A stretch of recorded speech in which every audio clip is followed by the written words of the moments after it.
2013 പാപ്പ സ്ഥാനമേറ്റ ശേഷം 3-ാം തവണയാണ് ഫ്രാൻസിസ് മാർപ്പാപ്പ ഫ്രഞ്ച് മണ്ണിൽ കാലുകുത്തുന്നത്.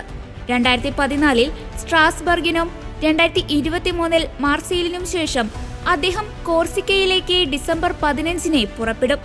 ഫ്രാൻസിലെ കത്തോലിക്കർ പച്ചപ്പ് നിറഞ്ഞ ദ്വീപായാണ് കോർസിക്കയെ കണക്കാക്കുന്നത്. അവിടെ ക്രൈസ്തവർ ജനസംഖ്യയുടെ 92%. തലസ്ഥാനമായ അജാസിയോ രൂപതയിൽ 430-ലധികം ഇടവകകളുണ്ട്. കോർസിക്കയിലേക്ക് പോകാൻ ഫ്രാൻസിസ് മാർപ്പാപ്പയെ ക്ഷണിച്ചത് കർദിനാൾ ഫ്രാങ്കോയിസ് സീവിയർ ആണ്. അനേകം സഹോദരങ്ങളുള്ള മെഡിറ്ററേനിയനിലെ ജനപ്രിയ മതവിശ്വാസം എന്നതിനെക്കുറിച്ചുള്ള ഒരു മീറ്റിംഗ് അവസാനിപ്പിക്കാനാണ് പാപ്പ കോർസിയയ്ക്ക് പോകുന്നതെന്നാണ് വ്യക്തമാക്കിയിരിക്കുന്നത്. പാപ്പ തന്റെ ആരോഗ്യ പ്രശ്നങ്ങളൊന്നും കണക്കിലെടുക്കാതെ 88-ാം ജന്മദിനത്തിന് 2 ദിവസം മുൻപാണ് അദ്ദേഹം കോർസിയയിലേക്ക് പോകുന്നത്.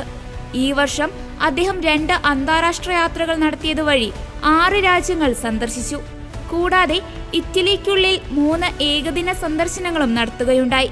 2025 ജൂബിലിക്ക് മുമ്പുള്ള അവസാന യാത്രയ്ക്കും 2 ദിവസം മാത്രം ബാക്കി നിൽക്കെയാണ് കോർസിക്ക ഈ വർഷത്തെ പോപ്പിന്റെ അവസാന ലക്ഷ്യസ്ഥാനമാവുന്നത്.